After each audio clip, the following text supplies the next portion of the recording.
नमस्कार, आदाब, सत श्री अकाल दोस्तों। मैं हाजिर हूँ अपनी एक नई वीडियो के साथ में। आज मैं उठाने वाला हूँ बहुत ही ज्यादा सेंसिटिव मुद्दा जो जुड़ा है हमारे घर की हर एक दहलीज से। पिछले एक हफ्ते में 3 जगहों पर 4 लड़कियों के साथ बलात्कार हो चुका है। क्या आपने ये न्यूज किसी न्यूज चैनल में देखी? किसी न्यूज चैनल में पढ़ी आपने? नहीं। किसी न्यूज चैनल ने अगर इस खबर को दिखाया भी है तो क्या ऐसे दिखाया जैसे उसको दिखाना चाहिए था? कानपुर में एक ईंट के भट्टे पे काम करने वाले 2 परिवार और उनमें से 2 नाबालिग लड़की जिनकी उम्र 14 साल और एक 16 साल, उनके साथ बलात्कार किया जाता है। मजदूरी करने के बाद जब ये दोनों नाबालिग लड़कियां नहाने के लिए जाती हैं तो इनका वीडियो क्लिप बनाया जाता है। वीडियो क्लिप बनाने के बाद इनको दिखाया जाता है और ब्लैकमेल किया जाता है। ब्लैकमेल इस हद तक किया जाता है कि उनको शराब पिलाई जाती है और शराब पिलाने के बाद इनके साथ बलात्कार किया जाता है। बलात्कार करने वाले लड़के संजू, रज्जू और भट्टे का ठेकेदार रामरूप, ये तीनों मिलकर उन दोनों नाबालिग बच्चों का बलात्कार करते हैं। नाबालिग बच्चों की उम्र क्या है? 14 साल और 16 साल। जरा सोच कर देखिए, 14 साल की बच्ची की उम्र, उसको कितनी समझ होगी इन बातों की। आपके घर में भी बेटी होगी, आपके आस पड़ोस में भी बेटी होगी, आपकी भी बेटी होगी, आपके रिश्तेदारों की भी बेटी होगी। 14 साल की बच्ची के साथ 3 लोग मिलकर बलात्कार करते हैं। वो दोनों ये बच्चे इस दर्द को सहन नहीं कर पाती। इनका बलात्कार करने के बाद इनको छोड़ दिया जाता है। अब 1 मिनट का टाइम निकाल के जरा इस बारे में सोच कर देखिए कि वो बच्चे इस दर्द के साथ, उन्हें हैवानियत के साथ, उस दरिद्रों के साथ ये जो पल बिताया उन्होंने, उस दर्द के साथ कैसे वो जी रहे होंगे। गलत हो। ये बच्चे इस हैवानियत को बर्दाश्त नहीं कर पाते हैं। होश में आने के बाद एक बेरी के पेड़ के नीचे जाके ये अपने दुपट्टे का फंदा बना के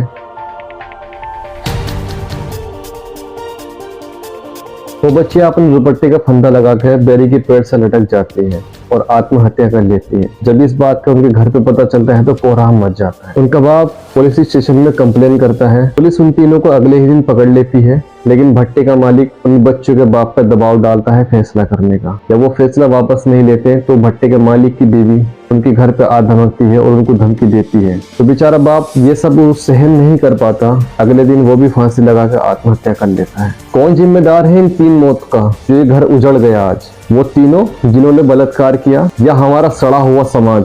लेकिन इन सब बातों से आपको क्या फर्क पड़ता है?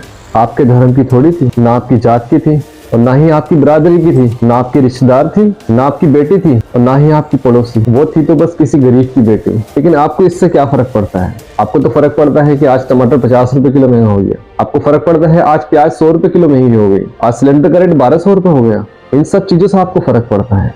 किसी गरीब की बेटी का बलात्कार हो जाए उससे फर्क नहीं पड़ता। ये सब चीजें नहीं होने के बाद फिर आप घरों में से निकल के आते हैं झुंड में, तो आप प्रदर्शन करते हैं, रोड जाम करते हैं, चक्का जाम करते हैं, धरने पे बैठते हैं, कभी कभी तो आप भूख हड़ताल में भी बैठते हैं, आप खाना खाना छोड़ देते हैं इन सब के लिए। लेकिन आप किसी की बेटी के लिए जिसका बलात्कार हुआ है उसके खिलाफ नहीं बोलेंगे आप। ऐसा ही दूसरा केस होता है झारखंड की राजधानी रांची से 300 किलोमीटर दूर एक गांव के पास एक कपल घूमने के लिए आता है बाइक से। बाइक टूर पर निकलता है हिंदुस्तान में, जो स्पेन का होता है। लड़की की उम्र 26 साल और लड़की की उम्र कुछ 56 या 58 ईयर्स के करीब है। तो वो जब झारखंड में घूमते हैं, थक जाते हैं, तो वो अपने टेंट में आराम करते हैं। तो आसपास के लोग 7 से 8 लोग उनके टेंट में घुस जाते हैं, उसके हस्बैंड से मारपीट करते हैं। मारपीट करने के बाद वो 7-8 लोग एक लड़की के साथ रेप करते हैं। 7 से 8 लोग एक लड़की के साथ रेप करते हैं। ये हमारे देश की हकीकत है और ये इस हफ्ते की न्यूज। इसका रेप करने के बाद वो लड़के चले जाते हैं। तो एक गश्त करने के लिए पुलिस की गाड़ी वहां पे आती है और पुलिस वाले इनको देखते हैं तो समझ जाते हैं कि फॉरेनर है। तो इनके हाव भाव से पता चलता है कि ये थोड़े परेशान हैं। तो पुलिस वाले इनसे बात करने की कोशिश करते हैं, लेकिन कन्वर्सेशन प्रॉपर हो नहीं पाती क्योंकि वो स्पेनिश में बोलते हैं और पुलिस वाले इस भाषा को समझ नहीं पाते। हालांकि वो पुलिस वाले इनको लेके आते हैं हॉस्पिटल में। जब इनकी जांच में पता चलता है कि लड़की के साथ रेप हुआ है, इतने में एक वीडियो वायरल हो जाती है जो लड़की ने बनाई होती है। वो बोलती है कि मेरे साथ कुछ ऐसा हुआ है जो किसी के साथ ना हो, मेरे साथ 7 से 8 लड़कों ने रेप किया है। इस खबर के बाद पुलिस आनंद फानंद में उन लड़कों की तलाश शुरू कर देती है, जिसमें से अभी तक 3 ही लड़के पकड़े जाते हैं और 5 लड़के अभी भी फरार। इसी के अगले दिन एक घटना और होती है कि एक डांसर जो लड़की स्टेज पे डांस करने वाली होती है, उसके साथ के ही 3 लड़के उसके साथ में रेप करते हैं। ये हमारे देश की हकीकत है दोस्तों। आज एक कैसा दौर आ गया है? क्या ये वो दौर फिर से आ गया है जहां लड़की को जन्म से पहले ही मार देते थे या पैदा होने के बाद लड़की को जिंदा गाड़ देते थे? मेरा मकसद किसी भी लड़के को डराना नहीं है, सिर्फ जागरूक करना है। कोई भी ऐसा लड़का जिसको आप जानते नहीं हो, उसका फ़ोन आता है या आपसे वो मिलता है, उससे दूर रहें, उसके करीब ना जाएं। उससे स्ट्रिक्टली मना करें, मैं आपको नहीं जानती हूँ, मैं आपसे बात करना नहीं चाहती। सतर्क रहें, सावधान रहें। किसी भी लड़की के लिए उसके बाप और उसके भाई से बढ़कर कोई तीसरा आदमी उससे ज़्यादा उसके लिए नहीं सोच सकता है। अगर वो सोच रहा है आपके लिए, तो इसमें कोई ना कोई उसका मकसद है, कोई ना कोई उसका फ़ायदा है।